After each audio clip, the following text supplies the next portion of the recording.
Bine ați venit, dragilor din Zodia Pești, oriunde v-ați afla în această lume. Suntem din nou împreună la o nouă lectură generală pentru luna august a acestui an 2026, așa că, dragilor, toți cei care aveți nu doar soarele, ci și luna, Venus sau poate ascendentul în Zodia Pești, această lectură este de asemenea și pentru voi.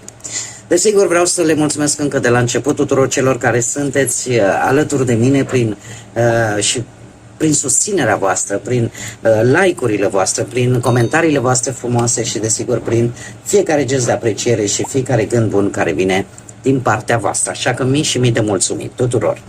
Cei care sunteți pentru prima dată aici pe canal, vă urez și vouă bun venit și dacă la finalul acestei lecturi simțiți că ați rezonat sau pur și simplu v-a plăcut, nu ezitați să vă abonați. Este gratuit și în felul acesta nu veți pierde niciuna dintre lecturile mele. Și acum, dragii mei, așa cum bine v-am obișnuit de ceva vreme, multă vreme, haideți să vedem și din punct de vedere astrologic cum o să fie luna august. Din punctul meu de vedere, este una dintre cele mai importante luni ale acestui an. De ce? Pentru că avem, în primul rând, că avem o eclipsă totală de soare pe 12 august în Zodia Leului, iar la sfârșitul lunii avem, pe lângă luna plină, e însoțită de asemenea și de o eclipsă de lună în Zodia Peștilor, în Zodia voastră. Asta face ca, practic, întreaga lună august să fie cuprinsă între două eclipse, două momente astrologice importante, care, desigur, ne va invita, pe de-o parte, să fim mai curajoși, să începem ceva nou, iar pe de altă parte să lăsăm în urmă ceea ce nu ne mai reprezintă, nu ne mai face bine. În același timp avem și niște noduri lunare care se află, ce să vezi, pe axa Pești-Fecioară. O axă care ne vorbește despre echilibru, da? Dintre ceea ce simțim și ceea ce facem, dintre nevoia de a controla, de a ține lucrurile sub control și încrederea că uneori lucrurile se pot așeza exact așa cum trebuie. Pe lângă faptul că soarele va sta în mare parte din luna august în Zodia Leu și acolo se întâlnește și cu marele benefic Jupiter, această energie puternică va pune accent pe a fi autentici, pe a fi originali, pe a fi curajoși, pe a ne asuma cine suntem cu adevărat, chiar dacă sunt momente pe parcursul lunii în care nu întotdeauna va fi ușor, dar atâta timp, cum să spun eu, e ca un mesaj pe care ne-l transmite această energie atât de puternică din această lună, acela de a fi autentici. Da? Este de a fi autentici, adevărul rezistă în timp, iar ceea ce nu a fost construit pe o fundație solidă, mai devreme sau mai târziu, mai ales dacă a fost construit pe măști, pe roluri, pe aparențe, pe nimic adevărat, deja începe să se dărâme. Așa că, dragilor, în ceea ce privește strict pe voi, ați văzut bine că și voi aveți acolo un rol important în luna aceasta, ultima lună de vară. Pentru voi, luna august, în mod special, este una dintre cele mai importante luni. De ce? Pentru că lucrurile încep să se clarifice și este posibil ca voi să simțiți efectiv că se încheie o etapă din viața voastră pentru a face loc unui nou început. Așa că încercați să aveți încredere în ceea ce simțiți și să nu vă fie teamă să faceți schimbările necesare, pentru că sunt niște schimbări de care voi chiar aveți nevoie. August, cumva, vă arată că fiecare sfârșit e de fapt un nou început, poate mai bun. Așa că aveți încredere în voi, faceți pas cu pas acele schimbări pe care voi le simțiți necesare și nu vă temeți. Nu vă temeți să începeți, poate, noi capitole în viața voastră. Dacă vorbim de muncă, aș spune că la locul de muncă pentru unii dintre voi chiar pot apărea schimbări. Schimbări în program, în responsabilități sau chiar în modul în care voi vă desfășurați activitatea. Pentru alții poate fi începutul unei etape mai bune, așa că fiți deschiși la nou și nu vă temeți să învățați lucruri noi. Dacă vorbim de bănuți din punct de vedere financiar, E o lună care vă cere mai multă grijă, mai multă organizare, pentru că pot apărea cheltuieli neprevăzute, dar și ocazia, desigur, de a vă îmbunătăți situația financiară, mai ales dacă vă faceți un plan clar și îl și respectați. Pentru cei care sunteți într-un cuplu, într-o relație, august va aduce mai multă sinceritate, mai multă apropiere. Veți simți nevoia așa să spuneți ceea ce aveți pe suflet și asta poate să vă ajute să construiți o relație bazată pe mai multă încredere, dar și pe mai mult respect. În ceea ce îi privește pe cei singurei, e o lună care să vă aducă o întâlnire, poate să vă schimbe perspectiva asupra iubirii, de ce nu? Așa că e important să nu vă grăbiți, să lăsați lucrurile să evolueze în mod natural și firesc. Da, graba strică treaba. Acum, haideți să vedem și ce iese în evidență în prima săptămână întreagă a lunii august. O prietenie foarte profundă cu cineva de același sex va ieși în evidență.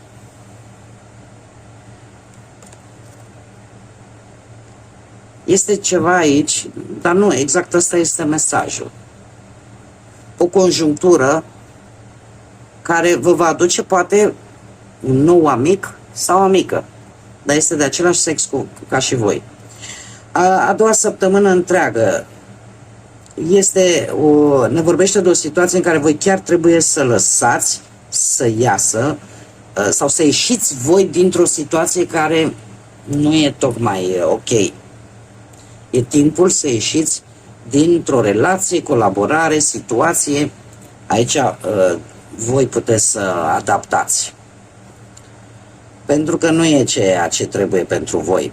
A treia săptămână ne vorbește de o întâlnire, legătură, comunicare cu cineva la mare distanță de voi, poate și din altă țară. Deci e vorba de o întâlnire, o strângere de mână, o situație cu străinătatea, dar care este foarte importantă. E posibil să fie cineva pe care voi nu l-ați cunoscut niciodată, să fie o persoană necunoscută total, dar care va avea, este importantă, nu e întâmplătoare și este importantă. Ultima săptămână întreagă din august avem nu întoarceți spatele celor care deja îi știți că sunt împotriva voastră. Arătați-vă puternici și neînfricați. Nu întoarceți spatele adversarilor. Nu e momentul. În ultima săptămână. Haideți să vedem și care este energia generală pentru voi, dragilor din Pește, în august, în luna august. Avem vindecare, ce frumos. Și numărul 33, ce să vezi, un număr maestru. Dragilor, e vorba de o vindecare.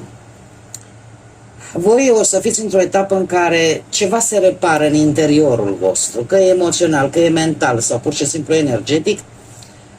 Nu este o vindecare bruscă. Este un proces în care voi reveniți la cine sunteți voi cu adevărat, în care voi vă puteți simți mai sensibili, dar mai bine o clarificare de asta așa mai treptată, în care voi vă veți da seama ce vă susține cu adevărat în viață și care vă va face să vă întoarceți la acele lucruri simple, naturale, autentice pentru voi. Și în felul acesta să vă vindecați. Se menține foarte mult se va pune accent în această lună pe ceea ce suntem noi cu adevărat. Nu mai este vorba de măști, de roluri. De asta v-am și spus că mi se pare, cred, cea mai importantă lună din acest an. Haideți să vedem ce ne spune tarotul. Ce vine pentru dragii mei din Pești în luna august, atât pe plan profesional, financiar sau sentimental.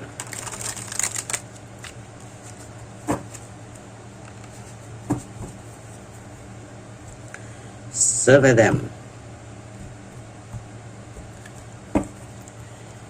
Și avem o rege de spade, zodii de aer, Gemeni, Balanță, Vărsător. Aici avem zodia Berbec. 4 de monede. Interesant. Foarte interesant.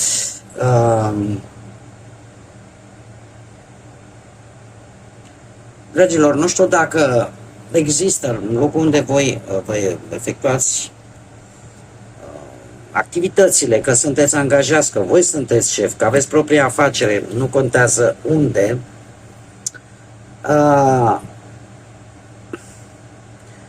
ori există un personaj prea rigid, prea autoritar, așa, îl percepeți foarte distant, foarte rece către ceilalți.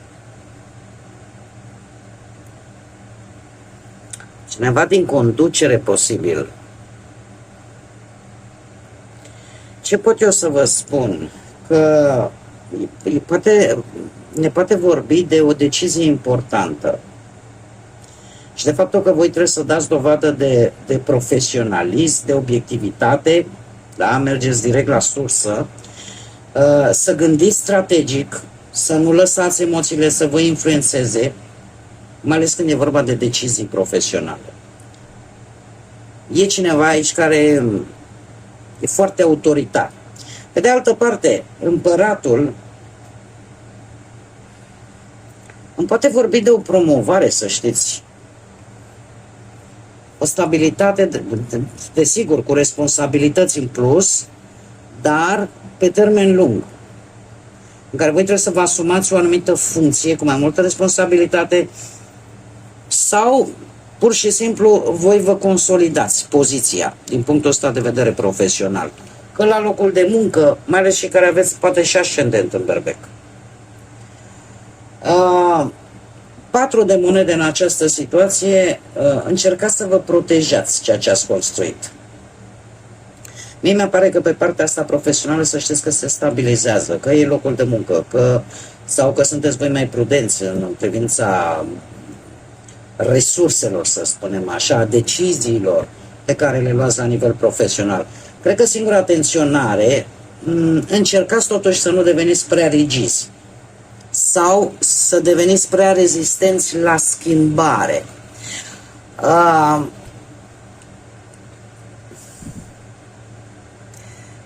Se pare că voi veți încerca să vă mențineți poziția actuală, să vă păstrați locul de muncă sigur, dar în același timp să vă și consolidați niște colaborări, poate vreți să fiți siguri că ce al vostru e pus deoparte.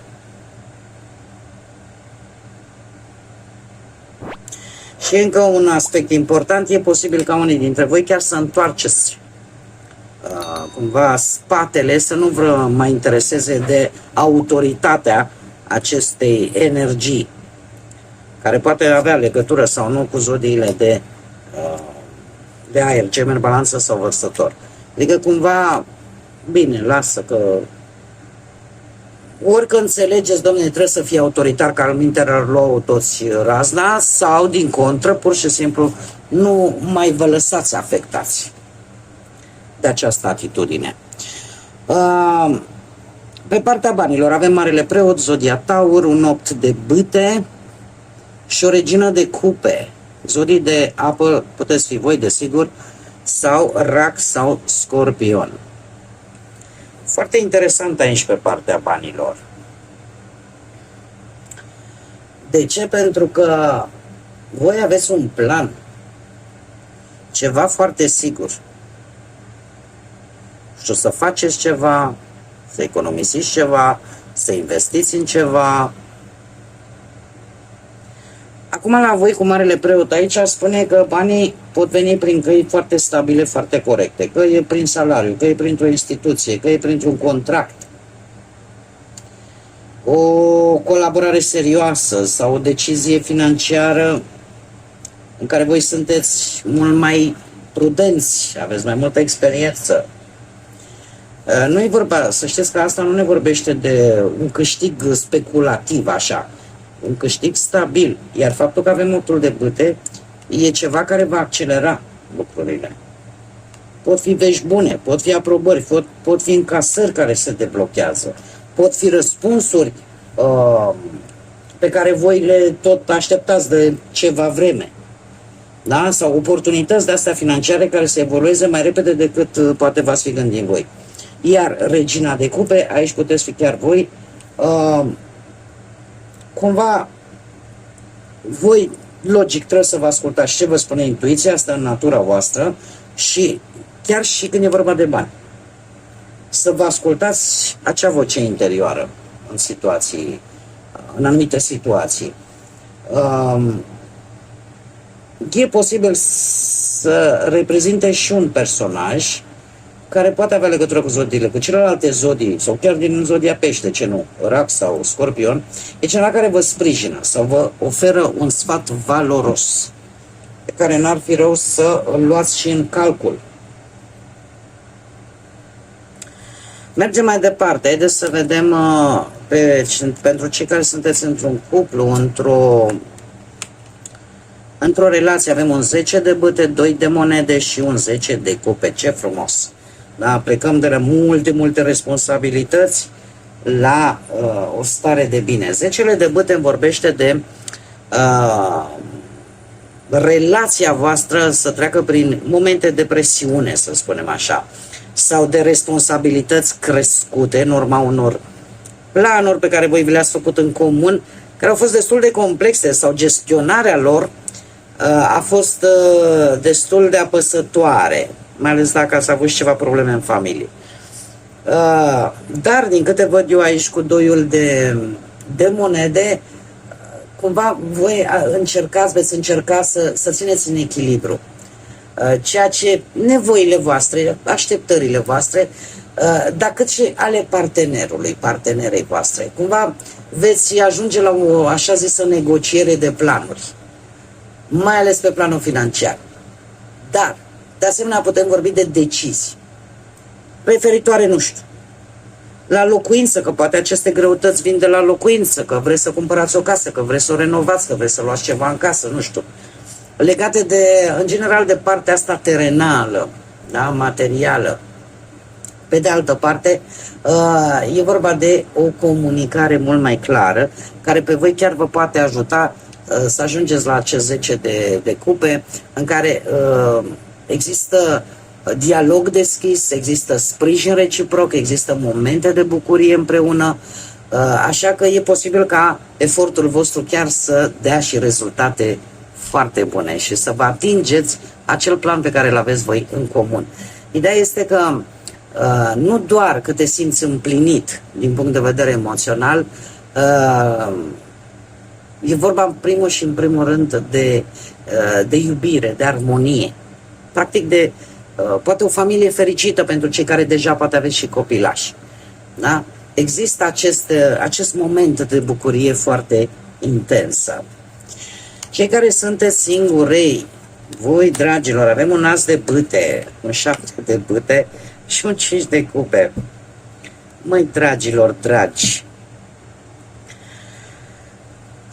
voi sunteți atrași, există o atracție foarte mare aici.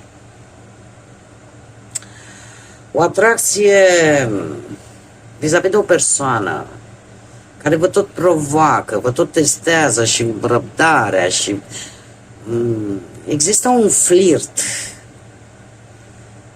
E ceva care vă implică în tot felul de situații în care voi tot ați încercat să insistați, să fiți perseverenți, e ceva care vă pune răbdare la încercare. E adevărat că veți ieși un pic șifonați, ca să spunem așa, cu acest 5 de cupe, dar să știți că nu e totul pierdut. Pentru că există o atracție. Voi aveți o atracție față de cineva sau cineva față de voi. Dar parcă cumva ori sunteți voi precauți și nu vreți să vă grăbiți. Dar ceva se întâmplă aici cu acest 5 de cupe, pentru că e ceva care vă dezamăgește în dragoste. Ceva care, vedeți voi, că parcă nu va funcționa. Ori sunteți voi respinși, ori voi respingeți pe cineva. Nu luați asta ca pe un capăt de lume. E o lecție. E o lecție despre ce să cauți și cum să eviți anumite greșeli pe viitor. De asemenea, dacă vorbim în mod direct de voi, voi sunteți cei care refuzați, pentru că voi puteți evita o nouă relație din teama de a nu fi răniți. Și uneori vă concentrați doar pe ceea ce s-a întâmplat în trecut și nu pe ce șanse noi pot să apară în viața voastră.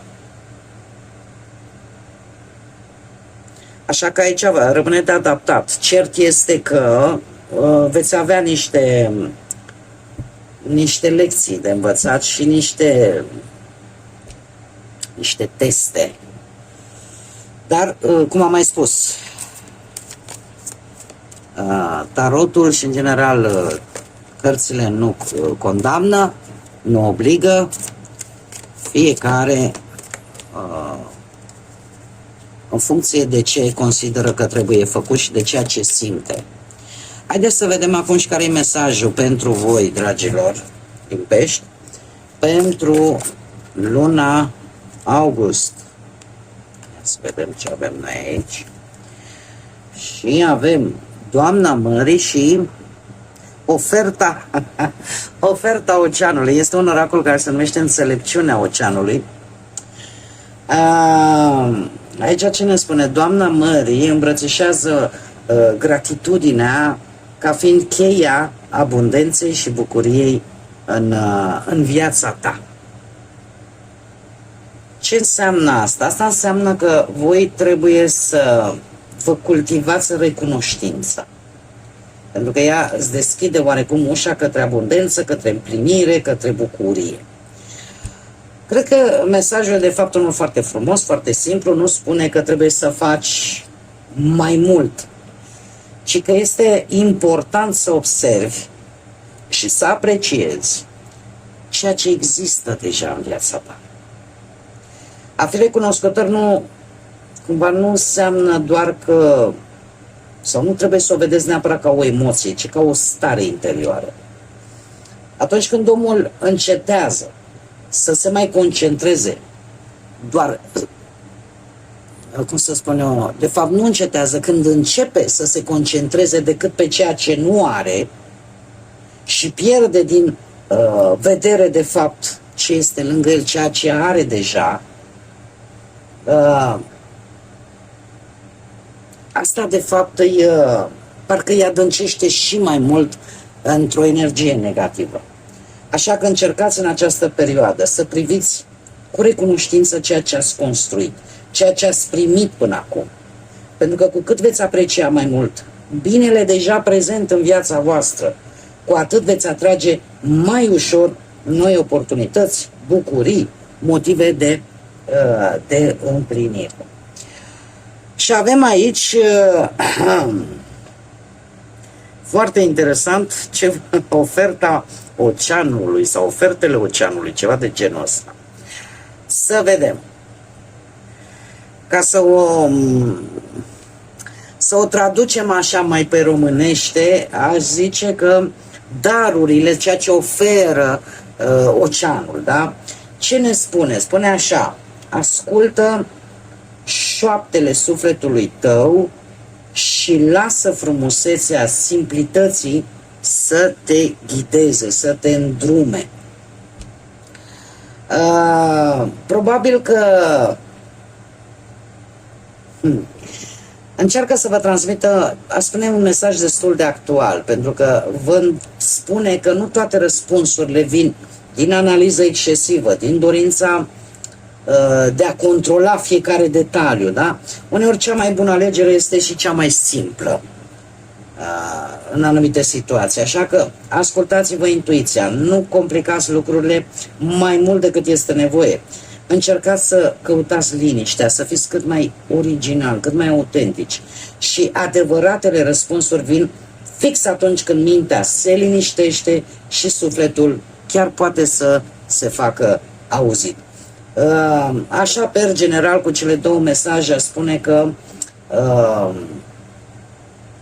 cumva recunoștința, simplitatea vă pot deschide drumul către mai multă liniște, către mai multă claritate, către mai multă abundență. Cel puțin în această lună încercați așa să nu controlați totul, să vă ascultați sufletul, să apreciați ceea ce aveți deja și cu siguranță veți observa că răspunsurile vin mult mai natural decât v-ați putea voi imagina. Bun, dragii mei, cam aceasta a fost lectura pentru voi. Eu vă mulțumesc tare mult că ați fost alături de mine, iar până data viitoare, când ne vom întâlni la o nouă lectură, nu uitați, suflete frumoase, să gândiți înalt, să zburați înalt și, desigur, să lăsați ca pacea, credința, lumina și iubirea să vă însoțească la fiecare pas.